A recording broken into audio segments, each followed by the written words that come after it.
The digitalization of critical operational technology, OT, in the transmission and distribution industry dramatically expands business potential and increases cybersecurity risks. T&D World, in partnership with Fortinet, conducted a survey of key industry participants.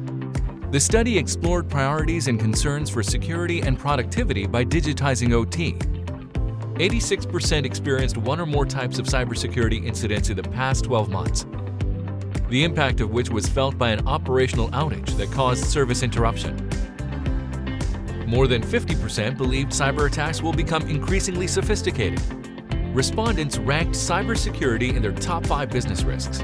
See how Fortinet can help. In the race to protect the grid, consider Fortinet for securing your operational technology. Visit us at fortinet.com/power-utilities. Hi, I'm Barry Hess from CyberCon, and we're thrilled to have you join us today for the OT Cyber Speed Conference. In the driver's seat today is the Honorable Ryan Zinke. He's our keynote, and we're thrilled to hear from him and hear his comments, and then we're going to roll into a fantastic panel discussion.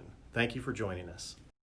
Well, it's great to be with you on the CyberCon, the first in the series, and I'd like to talk about cybersecurity as it relates to operation system today and how important it is to national defense, national security, and where we're at risk.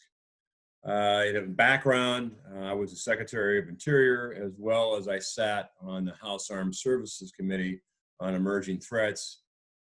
People sometimes don't realize the Department of Interior also has the U.S. Geological Survey. That's our warehouse of some of the finest scientists. And we do a lot of work with cybersecurity across the board with other departments. So first of all, cybersecurity and operation systems. Probably what keeps many secretaries up at night, certainly Secretary Perry, myself. And we're vulnerable, short history of it. At one time, the gauges, the control systems were all analog. And that worked for a while until some very clever people decided that we could be more efficient by taking the systems the next step by software, efficiency software. And then over the period of time, what happened was that we combined into these control centers digitally. As a Navy SEAL, I can tell you with absolute confidence that when it becomes digitized, then it can be subject to manipulation, to nefarious groups taking control of those systems, because what you're seeing is really digital imprint, but you're not seeing a gauge itself. As an example, overseas, we can take someone's cell phone, target them, and while it looks like a conversation or an email from somebody, that is actually not the case. Those emails have been intercepted and to a degree changed for a purpose.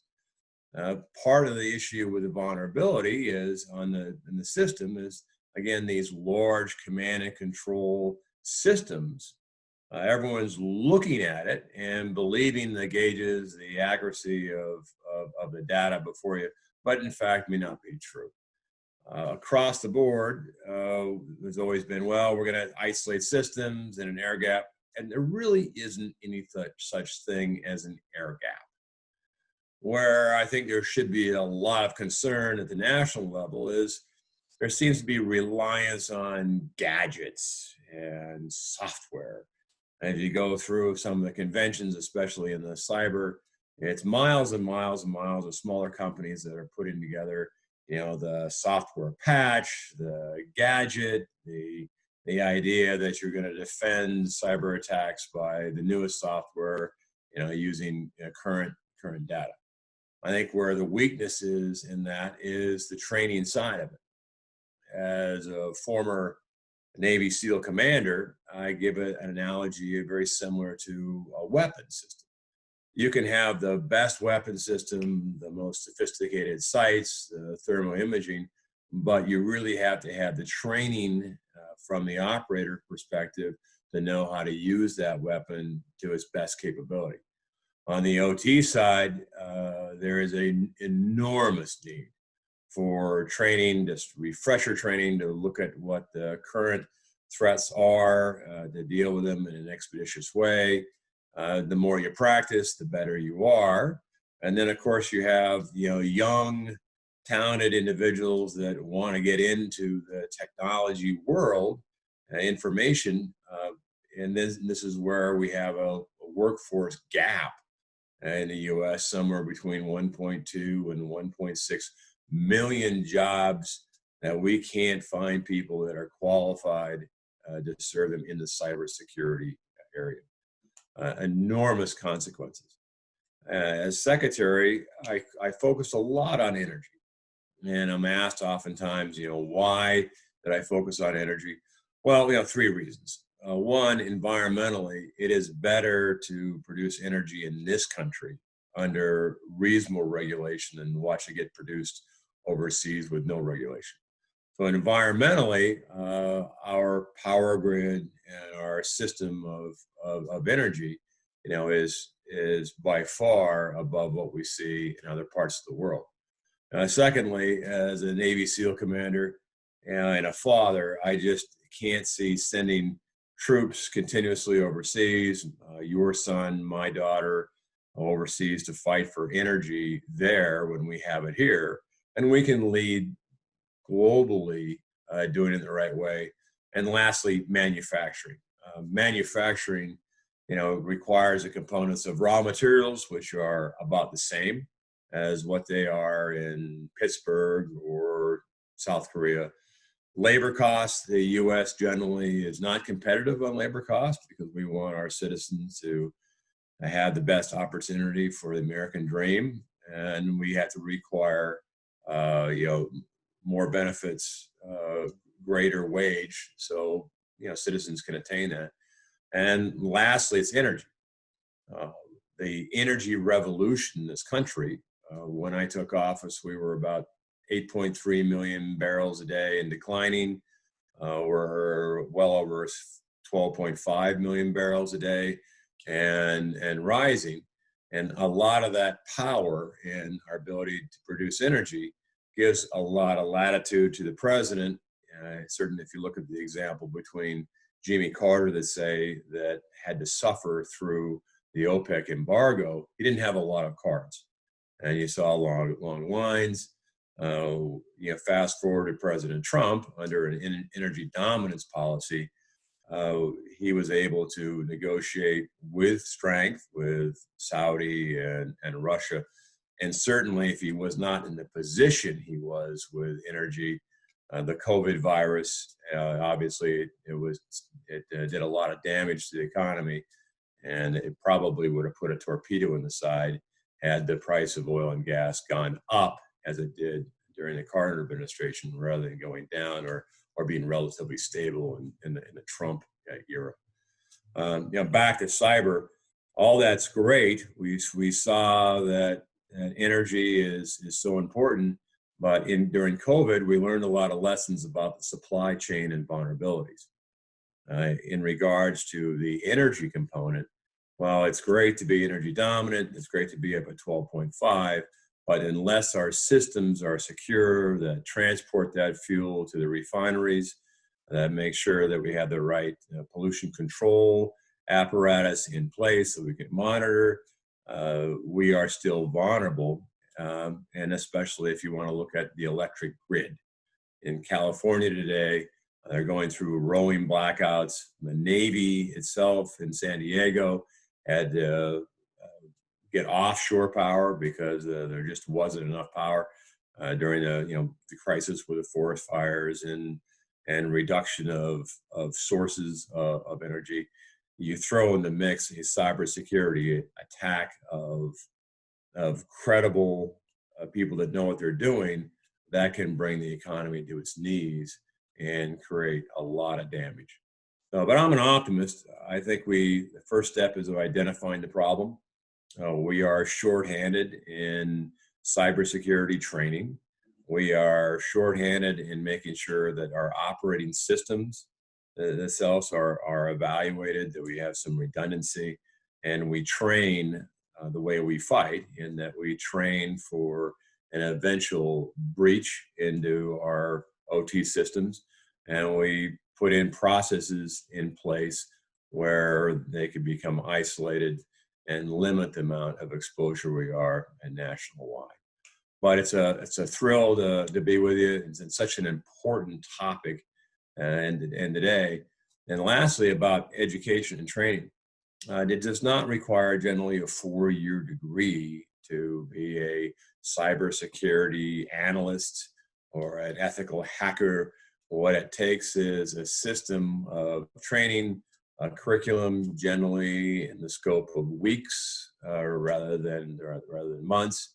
And to a large degree, a lot of these jobs can be targeted to underserved communities, some of our Indian reservations out west that are looking at integrating into the modern technology fields. I think that's a great opportunity for some of our tribes and states that look at where they're at today, where they're going to go. And we have a lot of talented state governors out there. One in particular, North Dakota, South Dakota, are looking at ways to train across an enterprise with cybersecurity and training at the core of it to make sure that their financial institutions, their government databases, and really it's a partnership between private and public to make sure that on a national level, we have the right capability in place to defend ourselves against cybersecurity. So with that, I am thrilled and honored to be your keynote speaker on number one, and we all look forward to, as we go through and discuss operating systems and training and the different important pillars of cybersecurity. I think our nation should pay very, very close attention. And with that, thank you and God bless. And now I'd like to introduce our next panel, which has a group of extraordinarily talented individuals, led off by Nicholas Andersen. And Nicholas Andersen was a Deputy Assistant Secretary for Infrastructure at the Department of Energy. Big job over there. Adrienne Lotto, she's the Senior Director for Energy Security and Resilience Programs at New York Power Authority, another big, big job. Phil Quade, he's a CISO, former director at NSA Cyber Taskforce. We have Robert M. Lee, he's the CEO of Dragos, a phenomenal company.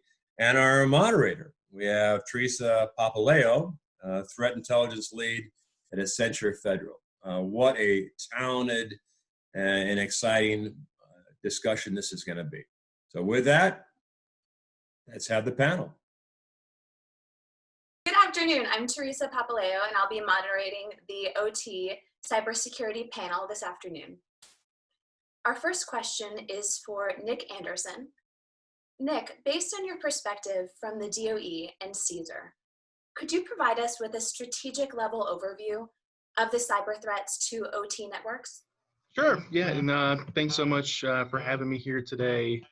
This is really exciting to be able to talk about, especially with this group here today. This is just such a critical aspect of the work that we have to take on as a department and how CESER's mission of trying to tackle not only the threats today, but the emerging threats tomorrow, how it really all kind of folds in together.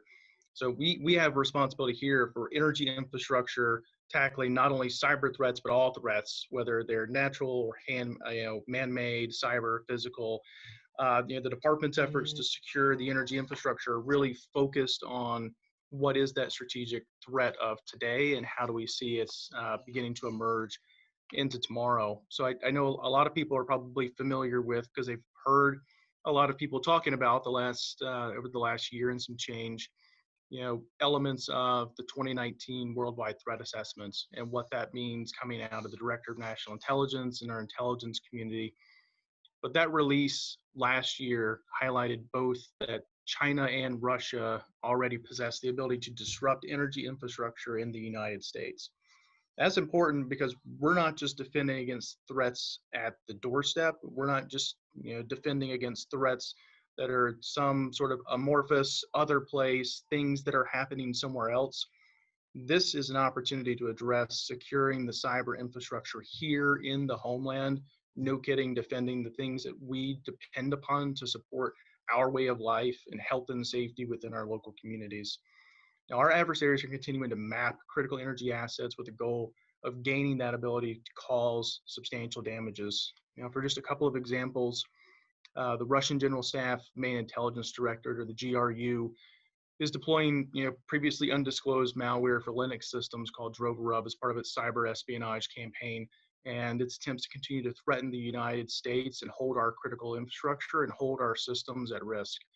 Now, this is being targeted against us and our allies, part of a campaign of just overall rogue behavior. But additionally, we've consistently observed Chinese Ministry of State Security affiliated cyber threat actors taking publicly available information and some common well-known tactics, techniques, and procedures, and kind of targeting our systems and our associated infrastructure, mapping out our agencies and mapping out our holdings across the United States. This kind of underscores part of the need that the government saw for articulating the administration's strategic approach to the People's Republic of China. It outlines the PRC's attempts to dominate global industries through unfair practices. All of that is reflected in some of the things that we see with discriminatory regulations like the National Cybersecurity Law that requires companies to comply with Chinese data localization measures that in turn give elements like the Chinese Communist Party access to foreign data. And that compels companies like Huawei and ZTE to cooperate with those Chinese security initiatives even when they do business abroad. That gives them a toehold to create opportunities for exploitation of vulnerabilities within foreign countries and enterprises that are using those Chinese vendors' equipment and their services, including those within the energy sector. Now, with those rising cyber attacks on our sector and the fact that more than 80% of that US energy infrastructure is owned by the private sector, that puts us in a mode where constant collaboration and constant partnership is needed to kind of meet this rising tide of both threats to our energy infrastructure, but rising awareness of how we need to tackle this OT specific challenge, which is very different than the traditional IT security challenge that we've gotten very familiar with over the last decade plus, and has kind of become common language for us. Thank you so much for that, Nick. Could you speak to, just very briefly, on some of CESER's top priorities moving into the new fiscal year? Sure. So one of our top priorities is going to be increasing our information sharing platforms and our cyber threat intelligence exchange capabilities. Investing for us in those ways means expanding both the hold of opportunities that we have to partner with innovative companies and to look at government opportunities as well to develop platforms that are going to further the information sharing capabilities that we have within the sector. To be able to bring in IT and OT data to really get that holistic look at what are the threats within our infrastructure. Additionally, supply chain risk management is going to be a key initiative for us. So we have our Citrix program as an example, our cyber testing for resilient industrial control systems program, and that's engaging in collaborative agreements with manufacturers. We've signed our first manufacturer level agreement. We've also signed some utility-based agreements with organizations, like NYPA, like the New York Power Authority, to engage collaboratively in security-based testing within the supply chain, to come back with recommendations about how to secure specific vulnerabilities, but also to gain information about those systemic risks that we see across entire classes of elements within the supply chain, that we can come back with some of those larger scale recommendations for them to take on. That's fantastic. Thank you. Coming from a threat intel background, I know that information sharing across the private sector, the public sector is so critical for securing both IT and OT networks. So thank you for the great work you're doing over at CESER. All right, my next question is for Rob with Dragos. And again, coming from a threat intel background, I was so excited to speak with you today. Could you speak to us a bit about Dragos's intel-driven approach to OT security? Yeah, sure. And I think I'll put this in context kind of broader than Dragos of just, not only amplifying what Nick just mentioned, but also things that I know Philip has talked about for years and kind of where the community's been going. And really, when we look at solving or putting a dent in the problem as it relates to OT cybersecurity, I think there's kind of two really good lenses to look at. One is a consequence-driven approach of just what's the art of the possible? what can go wrong? Let's prioritize based on the things we care about most. Should we have an understanding of our most key transformer sites in the United States and really what could go wrong there? So that's that consequence bucket. And then there's kind of the intel bucket of what's the ground truth reality of what our adversaries are actually trying to do. And when you look at the consequence, category, if you will, it's one of the more compelling ones to start with. It's one of the more compelling ones to really want to understand. The challenge, of course, is there's a lot of the art of the possible. And so what I usually recommend to folks is start with the intel-driven approach. What are our adversaries really, no kidding, trying to do? Not what's the latest research, not what's the latest vulnerability disclosed at Black Hat or something else, but like, what really are they doing? Because the adversary in many ways is our best teacher of the kinds of things and capabilities they're willing to employ. Then overlay it with the consequence-driven approach and kind of go from there. So a great way of looking at that is, we know exactly what an attack on electric power systems will look like. Not necessarily all the future ones, but we have really good examples in Ukraine 2015 as well as Ukraine 2016. And so if I was a CEO or board member of a power company in the United States, and I went off and invested in all these amazing art of the possible things, but I wasn't protecting against the tactics and the behaviors that we saw in 2015 and 2016 Ukraine, and we got attacked using those similar ones or anything similar to it, I'd probably feel pretty liable for that attack. And I think standing in front of Congress or the American people, no one would give me a lot of benefit of the doubt for not having prepared for the things we knew. If I'm a manufacturer right now and I'm not prepared for ransomware across the manufacturing lines and the impact it could have on pharmaceuticals or the vaccine production right now for COVID, I don't think anybody would give me a whole lot of credit for not being prepared for that. So that's what we're kind of encouraging people to do is take the knowns, start there. They're going to scale well past the things that we know. Just there's going to be kind of a snowball effect with those. Then look at those consequence-driven approaches. And from a Drago's perspective, but again, a larger community, when we think about building technology to deploy into places like operations networks, I think there's a lot of buzzwords out there of let's go do artificial intelligence and blockchain and everything else. But and I'm not trying to put everything else down, but what I try to advise people is let's productize human expertise first. Then we can go explore other things. So a big focus for us is let's centralize all the best talent we can with ICS incident responders and hunters and intel analysts, and let's codify that into software to make it scalable. That way, every single power company, every single oil and gas company, manufacturing company, et cetera, doesn't have to spend 20 years worth of expertise in building out teams to try to go recreate that themselves. So for us, a lot of the focus is on go learn about the adversary and go educate the community on how to look at that. And that's where I do think we're seeing really good collaboration on the government and private sector side, because that is a story we all understand and agree on. You remove every barrier we have and disagreement we have, everyone that's been in the government or now is on the private sector side understands if we can understand the behaviors of our adversaries and develop defensive strategies against that, we are going to be better off. And so it's a common lexicon for all of us to communicate on. And usually all the other, which agency does which, or is that classified or not, or all those kind of arguments kind of fall to the side when we can actually look at real cases and develop real strategies. Great, thank you for that. I know that information sharing is such a challenge. I come from government. I was most recently at the White House leading the threat intel team there, and now I'm supporting the DOE. And again, with threat intel, that information sharing, tear lines, making sure the right information gets to the right folks, and making that scalable is so important as we protect not only IT but OT networks. Yeah, and it's super critical. And again, I'll touch back on the behaviors piece. Old school, and it was appropriate at the time, I'm not trying to put it down, but old school information sharing was, give me the IP address, give me the digital hash, give me this technical atomic element. And those are nice and they can be great for forensic purposes, but those are not a detection strategy. So as we start looking more towards what are the behaviors, what are the style of attacks, what is the MO of the adversary, those are where we're picking up a lot of speed. And so for anybody that's heard information sharing over the years and going, well, we've always done information sharing, it is night and day difference in what's happening today versus what was happening 10 years ago. And defense is making some real strides because of it. And Rob, I know this isn't one of the prompts that I gave you earlier, but I'm interested if you have a moment to speak about it. How are you guys leveraging MITRE ATT&CK for ICS in some of your, just your scaling threat intelligence, information sharing and detection, for non-IOC based activity?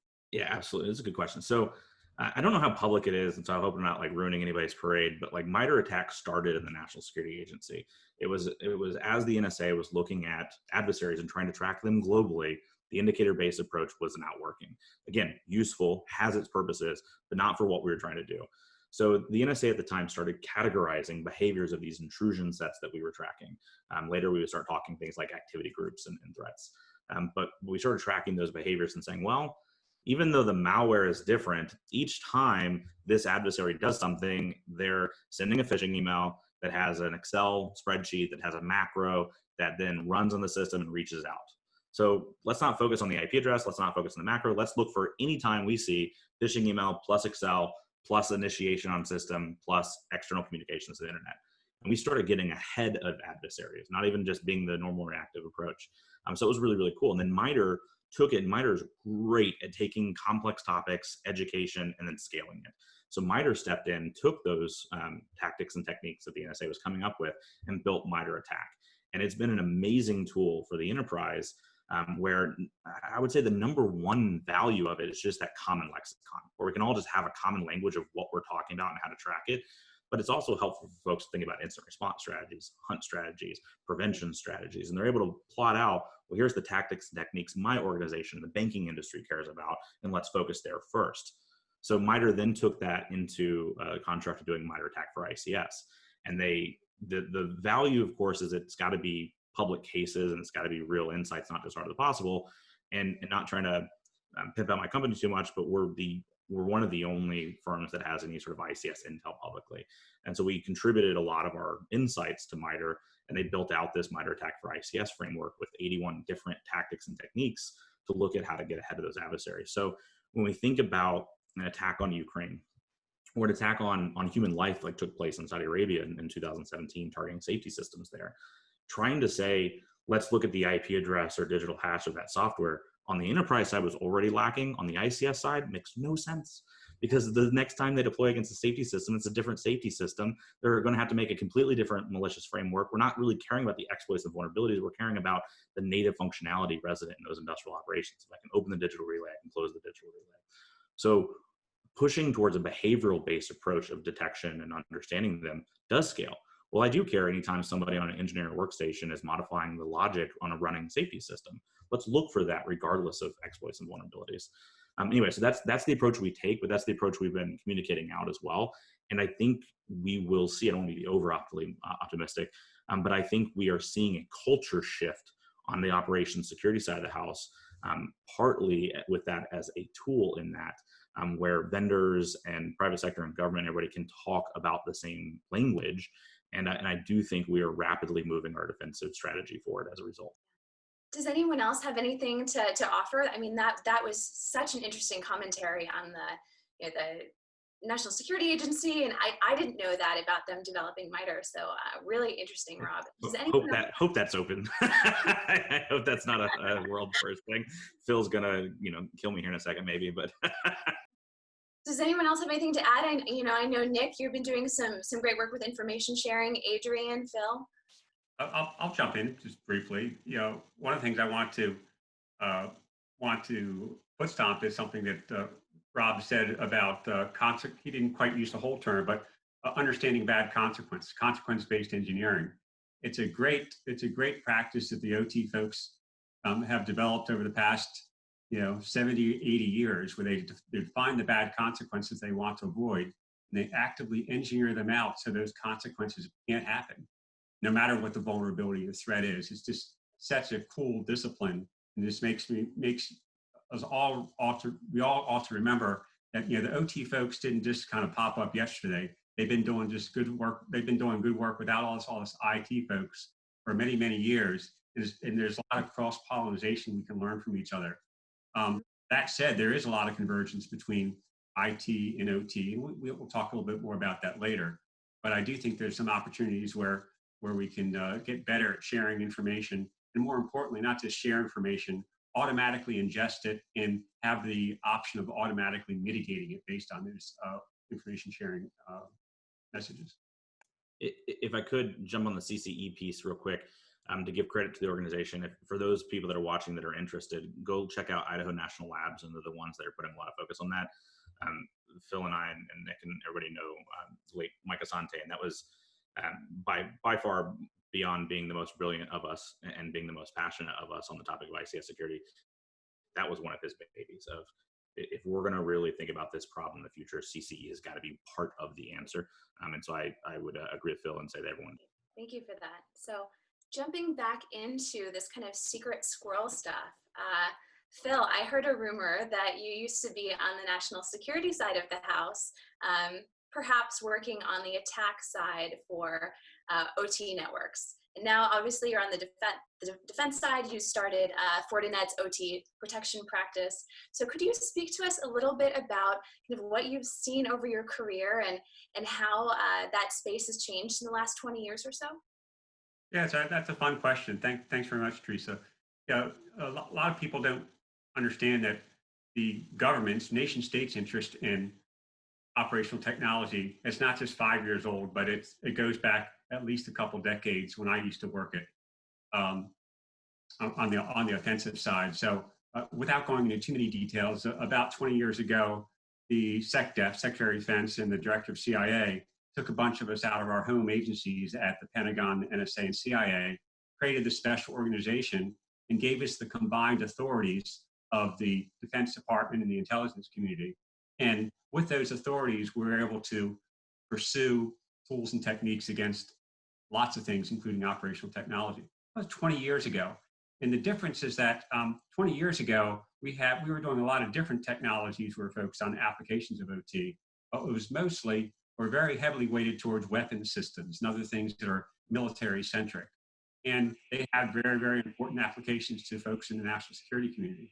But if you fast forward today, nation states, or the adversaries of the U.S. and its allies, are very much focusing their OT-oriented attacks towards more commercial systems. So it's not just about trying to figure out how to pin down an air defense system in the military. It's more about trying to pin down electric energy generation, transmission, or distribution, or causing subtle errors in critical manufacturing plants and things like that. So what I'm trying to say is that the threats changed, certainly. It's gone from military systems to more commercial-oriented systems, particularly critical infrastructures, number one. And number two, it's a much, much easier target. So it used to be that we had to combine our tools and techniques that my shop would develop. We would have to combine what we'd call access, close-in access by special forces and other types of people. That's because these systems were heavily air-gapped, effectively air-gapped. But as we know today, OT and IT are heavily converged. The air gap is just about dead.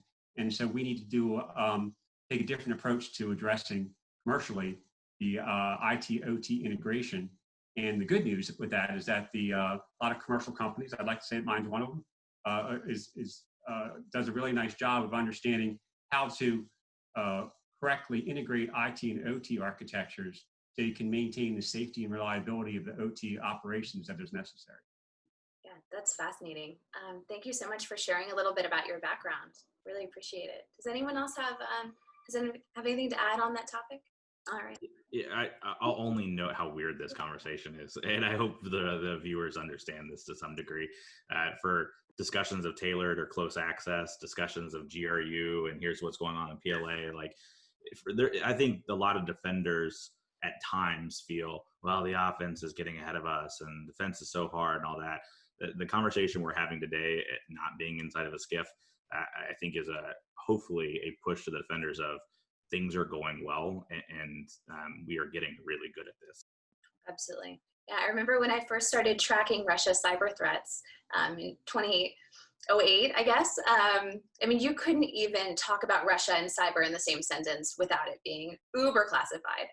So it's been amazing for me not only to be able to do my work in the classified space, but in the open source, be able to read so much about the Russian cyber attacks in Ukraine and all of these new open source, in the open source, Russian malware like the Drovorub malware that Nick mentioned earlier. What a time. I think, Teresa, I think and thanks again, Rob, for the free plug on CCE and all the stuff that Mike did there as kind of to use a term that I don't really like, to be the thought leader there, kind of dragging the community along to think about really complex things really simply. It's what we're talking about energy security really is national security. And when we start thinking about energy as I'm not trying to toot our own horn here as a sector or anything, but really the apex critical infrastructure sector, because energy is at the core of what every other sector is so dependent upon. There's not going to be pumping stations, working, and wastewater treatments working for the water sector. Hospitals, can't function. Critical communications can't function. Like for most of them, they've done some resilience planning so they can function for a time, but it's not an indefinite period of time. So just trying to take a simple way of breaking down what are our most critical functions, what are our most critical assets, trying to devolve those complex systems down into what is absolutely most critical for core operations, and then identifying the methods that an adversary is going to be able to use to compromise those critical functions like Rob was talking about, and then just doing the hard work of taking an engineering methodology and applying it for protection and mitigation against those core functions and assets. That's really what it's all. I mean, it's no more simple or complex than that, but it's really, really hard work to really nug out what is most critical for us, what can we afford to lose, and can we just say, yep, it's lost, it's fine, that's a nice to have for a non-essential function, and just harden the crap out of the rest of it. With these like core proven methodologies. It's sorry I'm not more articulate about it, but that's really kind of what it's about. Yeah, that's a fantastic point, and that's something that used to keep me awake at night when I led the White House threat intel team, because we had to protect POTUS both when he was here and when he would travel OCONUS and these delegations. And I used to worry not only about the cyber espionage piece, but what happens if somebody attacks the critical infrastructure at the location where we are. So, it's a really big problem set. All right, my next question is for Adrienne with NIPA. Could you talk to us a little bit about your partnership with Siemens? I know you have some really exciting things happening there with OT security and a few different pillars of the initiative that you wanted to talk about. Sure, Teresa, thank you so much. And thank you so much for having me. It's truly an honor to be on the panel. I do want to take a step back because I couldn't agree more. I wanted to jump in, but wanted to give everybody a chance to speak with a lot of what's been said earlier. So I'm the only one on the panel, I think, that's an owner-operator of the system. And I think it just briefly kind of important to kind of set the stage of what NIPA is, what we do. We generate about 25% of the power in New York State. We run about 16 different generating facilities. Probably the one that you are all most familiar with is Niagara, right? The interconnection between Canada and the US. We have a critical role to play with our partners across at the Ontario Power Generation Plant and sort of that interconnection as well. But just to highlight a little bit about what both everyone on the panel has been saying, some of NIPA's customers are critically important to the overall security of not just the state of New York, but to national security, right? The interconnection with Canada is one component, but if you think about some of our customers, the MTA, the New York Port Authority, and how those critically important ports and locations really play a critical role in not just energy security, but in national security. So I think, that's why I think what Rob said about having a board, having an informed CEO and an informed board who understands the consequences and the potential impact of the threat should something happen on the OT side of our house, what that would mean not just for the citizens of New York, but even the broader landscape of other critical infrastructure sectors and owners, and sort of how that all converges is of key importance. And I think the partnership with Siemens and our ability to sort of enter into that partnership really highlights how NIPA wants to lean forward, understands the criticality in this space. So there are three main pillars to that Siemens partnership that we just launched. I think I want to say maybe about a month ago.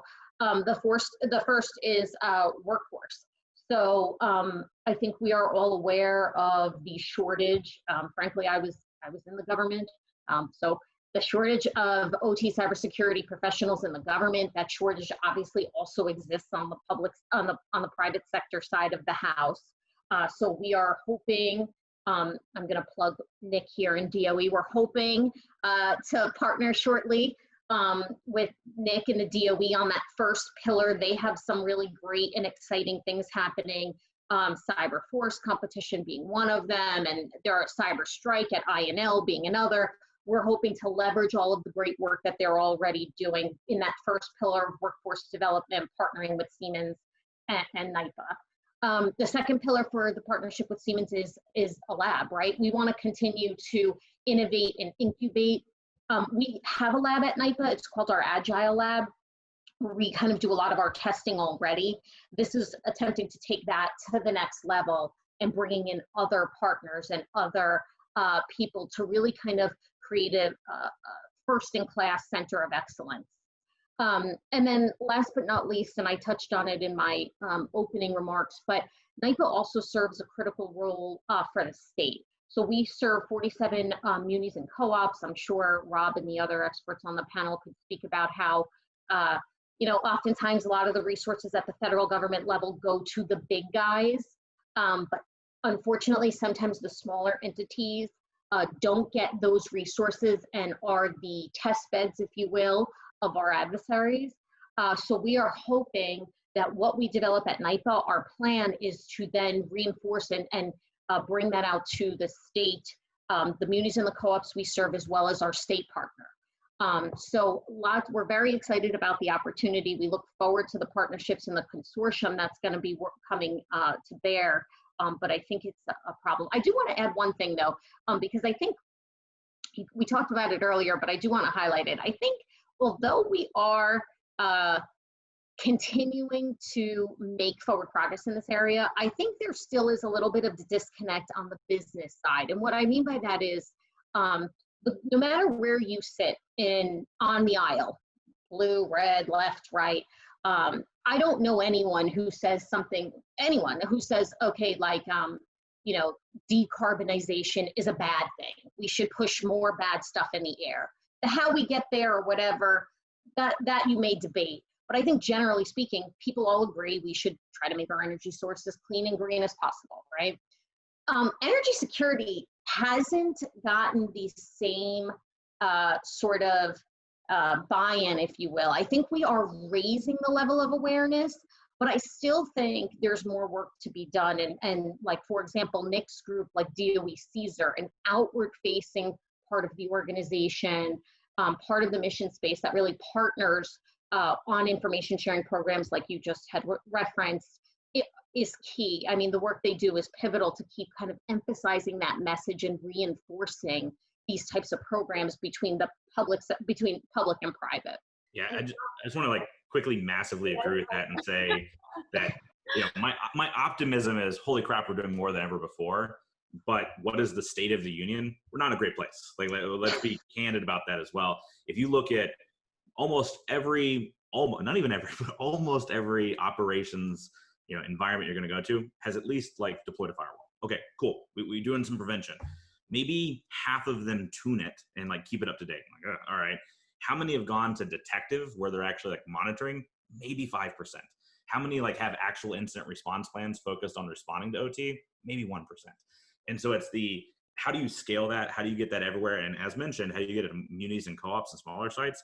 That's a challenge that's going to take government and private sector for sure. But I really love what was said around it's a cultural thing too, where when I go brief boards of directors and similar, it's, no, we're doing a lot of cybersecurity. Well, you're doing the enterprise. No, we're doing cybersecurity.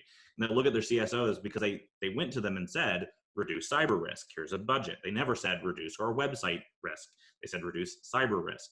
But because of culture, because of challenges, because of where we perceive the threat to be, it was enterprise risk. So I'll mention to a CEO and you see the lights come on and you go, you're spending like 3 times the amount of money on your website security than you are your gas turbine security. Like, no, that's not true. And like, it's very true. So this is where, DOE and others are really, really important to help educate. And hate to bring up COVID because I think it's kind of overdone at this point in these conferences, but like COVID was a big moment for that for a lot of folks, especially in the oil and gas industry, where they were told those plants are just segmented. And they're like, well, how are we remoting into them now to do operations if they were always segmented? And they go, maybe the emperor needs a new wardrobe. So Rob, my next question I think is very relevant given your comments just now. How are you guys over at Dragos partnering with DOE in the Neighborhood Keeper program? Yeah, so I get to about the program. Yeah, so I'll be really candid here. Dragos is going to be a successful company off of selling to large power companies, large manufacturing companies, etc. Cool, but we have our slogan, our mission statement of safeguard civilization. That's how we've been able to pull people together. Is we're not just going to go solve Southern companies' problems, though I love them as, as an entity. How are we going to solve Coleman Cooperative? Where I'm from, Coleman, Alabama. How are we going to take it to that level? So years ago, one of the good things that DOE does is they put out grant and research programs and try to accelerate things across a roadmap. They put out a cybersecurity roadmap for the electric sector years ago, and they opened up competitive bid of submit ideas of how to solve part of these challenges. One of them being threat information sharing, but also being kind of adaptive defense, like actually seeing the threats and doing something about it. So we submitted this idea called Neighborhood Keeper, and basically what we said was, we'll use our Dragos platform as kind of the COTS commercial off the shelf sensor.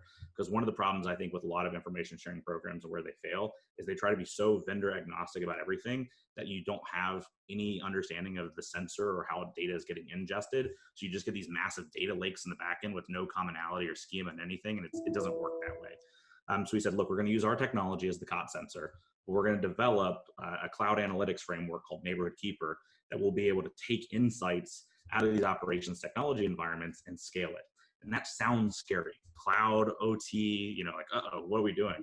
But the real novelty of it is all of the analytics, all of the threat discovery is happening at the company, at the sensor. So you don't need your packet captures, your IP addresses, your logs, you don't need any of that. All we need is yes or no. Did detection 3 fire? Yes or no? And so we forward that metadata up to the cloud. The other novel piece of it is it's technologically irreversible in terms of identity. So if a NIPO, as an example, were to come in, all we would know is utility 3 had this weirdness happening in their networks, or utility 4 had this threat. And we're able to then see sector-wide or system-wide what is actually happening in the OT layer, share that with DOE, EISAC, and others, but also just out to the sector because it's not sensitive or PII type data now. And people can start doing prioritization. So maybe a large company like a Southern company or an Excel or Southern California Edison, they've already got their security program in place. For them to know Analytic 3 is really interesting right now and it's a new campaign, that's really useful to them on prioritization. But let's take a small co-op or muni. Maybe the guy or gal that runs IT also mows the lawn on Fridays. Like they're not going to have a resourced OT security program. So for them to get hey, this one thing this month is important for you, and hey, you might have actually had something in your environment, and here's the context behind it, that might be everything to them. Then they can activate the system and they can take advantage of programs that have been in place across the electric sector with great leadership in the Electric Sector Coordinating Council, like Cyber Mutual Assistance, and say, hey, I need some help. And they can call on their other keepers. And so you get the Excels of the world and similar responding to the co-ops and munis. They can also call DOE or vendors, whatever else, but you're essentially democratizing kind of the response force. And now everybody has the same training on the same tech stack to be able to walk in day one and know what to do, instead of trying to figure out, well, what's in your environment? What data sources are there? And the impediments that we normally see in response. Long story short, we've been scaling it out with the DOE.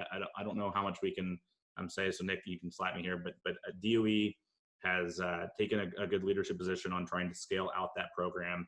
And I think Congress and Senate have done the same, where again, if it's Southern Company, Excel, whatever, should they pay for themselves? Yes. Should we try to get them incentives? Yes. And DOE has actually made some interesting comments to FERC and similar related to that as well.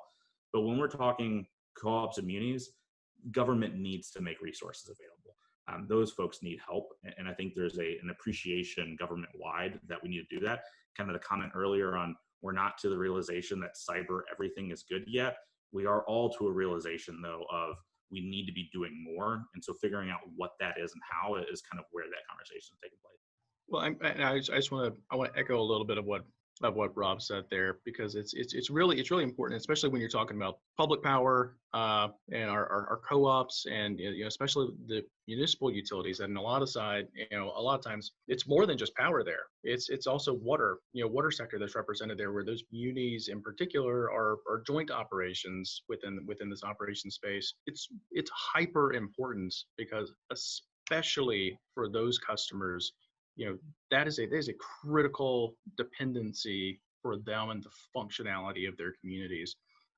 Because these are in typically more rural environments, or environments where there's not as much density of populations. There are a lot of exceptions, but typically, that's the case. There's a critical dependency there, and because of the inability, with just the financing structure being what it is in some of those environments, there's an inability to organically invest in the types of solutions that, like Rob said, a lot of the other investor-owned utilities might be able to easily invest in. Lots of technologies and offerings and staff and everybody else to be dedicated to those functions. So we have to invest in those areas. Like that is a good place for government to be in, to invest in those areas, to shore up those resources, and to enable them to be more secure, and ultimately build their own culture and environment of security. Because for us, what's scalable at the end of the day, and the only way to meet this challenge, is to enable that collaborative peer-to-peer relationships where we can begin to examine anomalous behaviors in these environments, translate that and say, yes, this realistically is a threat that needs to be addressed, and to enable that peer-to-peer awareness and peer-to-peer collaboration to be able to ultimately be able to address those things, especially on the public power and the co-op side. We just had the opportunity to invest in about $12 million worth of resources to develop and deploy cybersecurity resources out there, to look at some OT pilots with folks like the EISAC, to look at extending some of the services like Rob was talking about to our pipeline communities, and to really be able to start to get an opportunity to address a lot of the interdependencies across just the energy system alone. Because when we start talking about these large generating resources like Adrienne was talking about, a lot of them, hydro is a whole different beast, but a lot of them have these critical interdependencies with things like natural gas, that we have to be able to bring together our ability to look at that information and to synthesize contextually what are the threats across the board, so we can start to focus in on those operations. And thank you to CESER and DOE for your leadership on that. That sounds like a phenomenal initiative. So thank you, Nick. So my next question is for Phil. Phil, I've heard you characterize a term called sci-fi. Could you speak a little bit about that and why it's important? Yeah, thanks, Teresa. Just recently, Fortinet put out a report. It's Fortinet's 2020 State of Operational Technology and Cybersecurity report. And in itself, it's a call for action. I'll throw a couple factoids out about that from the report, but then talk about sci-fi. So from the 2020 report, it indicated that 9 out of 10 organizations, OT-centric organizations, experienced a system intrusion this year. That's up 19% from last year. And furthermore, 65% of those organizations had 3 or more intrusions this year. That's up 18% just from the year before. And all that's happening at a time where, according to the survey, 78% of these organizations plan to put OT security under the CISO sometime in the next year. So what it is, it's a recognition that, as we talked about earlier in our panel today, the threat's getting more aggressive. The convergence, in a number of ways, the way you define convergence, is happening faster and faster. Sci-fi, cyber-physical convergence represents that. So just very briefly, in the cyber domain, the best companies are the ones who have capabilities in the core of their networks, capabilities in the cloud, and lots of capabilities at the edge. And they integrate their defenses so you can defend at the time and place of your choosing, not at the time and place the adversary chooses. And you do that through integration, and you inform it by a threat intelligence platform. So that's the best cybersecurity architectures of the day. But that edge has gotten a whole lot more interesting, is getting rapidly more so. So the edge used to be defined by desktops and laptops, then tablets and smartphones. But now the edge is going to be more defined by the instrumentation of the physical domain. So that's the phi of cyber physical, right? Sci-fi. So whereas the OT folks have led the charge for many, many decades about the instrumentation of the physical domain, be it in factories or critical infrastructures, now this physical domain is going to be richly, richly instrumented by IoT devices, healthcare IoT devices, transportation-based devices, building automation, smart cities, you name it. But there's going to be a huge amount of data that's going to be created through the instrumentation of this physical domain, and there'll be lots of analysis done. And now what sci-fi represents, though, is the integration of cyber analytics and data with the physical analytics and data. The best companies and organizations will be the ones that can best leverage that integration of cyber and physical data and bring better user experience or bring great benefits to the users. But with those great opportunities come great responsibilities. And so that kind of gets back to why we're here today. OT, extraordinarily important, is now becoming the tip of the iceberg. Sci-fi represents two main things: the rich instrumentation of the physical domain and the convergence of the cyber and physical domain. So it's more important than ever that we pay attention to what we're connecting and do the right things that give us things like visibility, segmentation, zero trust, access control, and analytics. More important than ever. Thank you for that. Really appreciate that. My next question is back with Adrienne. So Adrienne, I know that NIPA is doing some R&D work with the ESCC surrounding resilient comms. Could you speak about that a little bit?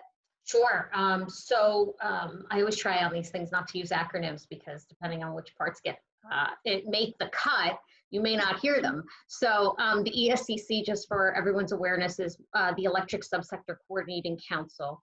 It is co-led by DOE and DHS, and it is comprised of 32 CEOs. It's a CEO-led organization. And it's really where public and private come together to solve partnerships. Rob touched on one of the things in the past, right? Information sharing, cyber mutual assistance came out of a lot of the work at the ESCC. NIPA is the co-lead of the Research and Development Committee, the R&D committee. We co-lead that with the EPRI Institute. Most recently, as of last year, we did embark on a resilient comms R&D program. The purpose of the program was to understand during a Black Sky event, there are a lot of COTS or off-the-shelf technologies that are available. And the question really became, how could we, during that type of event, would we fundamentally be able to communicate not only within ourselves, meaning our own organization, but with other organizations, other munis and co-ops during mutual assistance. I think most people are familiar, but the electric sector has a very robust mutual assistance program that is instituted and utilized during hurricanes, things of that nature. So it was very interesting. The findings can be found on the EPRI website. And frankly, some of the technologies worked better than others. But I think where we're hoping to go next is to evolve the program. Southern Company was one of our pilot companies, but the next step really becomes not just communicating with one another, and then what we call the regional transmission offices, or the RTOs, that kind of keep the system balanced and up and running. But also now, how do we communicate? For example, how would I communicate with someone like Nick, who has the authority under ESF 12 to drive that response, right? Who is sitting inside the federal government, working with his partner at FEMA to ensure resources are getting exactly where they need to go. So there's more work to be done. We certainly partner with the department as well on back to the OT side of the house on projects like Citrix, Cybersecurity for Industrial Control Systems. That's one of the programs that we're also partnering with the DOE on, and their various national labs. We also participate in a lot of the information sharing programs. Certainly everyone is familiar with CRISP, but there are others that we're partnering with them on. And I think the key takeaway message is long gone are the days where you can just kind of, have a company think you built a little firewall and you just kind of sit there and hope for the best. I think what our partnership and what we're trying to do on the ESCC is really speak to how the threat has evolved, and we need to continue to partner with our federal government partners to make sure that we are doing our very best to defend and mitigate against the threat. Thank you so much for your insights on that, Adrienne. And Barry's telling me that we need to wrap up the panel. Well, thank you all so much for your time. And we can do a quick round robin if you'd like to just say a few words before we close, if you'd like. Nick? Yeah, so thanks again. I really do appreciate the opportunity to be here and the opportunity to chat with everybody. This is such an awesome group, and truthfully and shamelessly, we get to work with each other so often. Kind of the background on so many of these programs and so many of these initiatives, that it's great to have an opportunity to kind of go out in public all together at the same time and to talk about so many of these things that we're working on, because it's so critical to be able to work with those in the security space. So critical to be able to work hand in hand with the asset owners and operators, and critical to partner across the industry to kind of make this really a whole of nation effort, with these public-private partnerships that we can engage in, and these opportunities to really bring to bear all of the resources across the DOE complex and across the rest of the sector. It's just a fantastic opportunity, because this is energy security, is national security. This is the active battleground that our war is being waged in right now, to hold at risk our critical infrastructure. And we look forward to this conversation continuing with this group and with others. Thanks. Absolutely. Phil, did you have any final words? I did. I'm really honored to be part of this group of really smart people. So thanks again for having me. It's a very interesting panel makeup. It represents, say, Nick. I realize I'm cartooning everybody. Nick represents national policy regarding OT and critical infrastructure protection. Dragos represents a high-end threat research organization and an information sharing organization. Fortinet represents an organization that can generate threat stuff, but importantly, ingest stuff and mitigate threats in cyber relevant time. And then, of course, Adrienne represents an owner-operator of an infrastructure. So it's just a really cool panel. And as Nick said, we all need to do our parts in working together across these public-private boundaries. And when we do it, we can outsmart the adversary. Thank you. Adrienne, do you have any final words for the group? I just, once again, I want to echo everything that my esteemed colleagues have said. I think it's been a true honor to sit on the panel. And I think, as Phil just articulated, the threat is continuing to evolve. We need to continue to work together. And I'm excited by everything that I've heard here today. So just thanks again. Thank you. And Rob, any concluding words? Sure. I'll say this for the broader public that's tuning in that may not be as drenched in this as all of us. And I will say, there's a lot of scary stuff out there, and it all looks terrible at any given one point in time. But do keep some sanity about yourselves. Our asset owners and operators have built a highly resilient system. So I think a lot of us are concerned about where we're going, not necessarily, oh my gosh, hair on fire today. Yes, the threats are getting more aggressive, they're getting more numerous. And as we go more towards common operating platforms and similar, you start worrying about scale, and we start worrying about these. And as Nick and sort of alluded to, there's the active threats that are targeting a day, but at the same time, there's a massive sort of debt owed to the asset owners and operators for making resilient systems. Even without the thought of security, it was, let's make sure we can have things like reliable, affordable power. So I guess I'll just cap it all to say, defense is doable here. This is something that you can invest into, and we can win. As Phil mentioned, we can be ahead of the adversaries and outsmart them. And I think in groups like this, we'll be able to do that. Wonderful. Well, thank you again all so much for your time. It was been amazing just having this conversation with all these smart minds and learning about how we're protecting OT networks across the government and the private and the public space. So thank you all so much for your time, and looking forward to continuing the conversation with the CyberCon conferences to come. Thank you.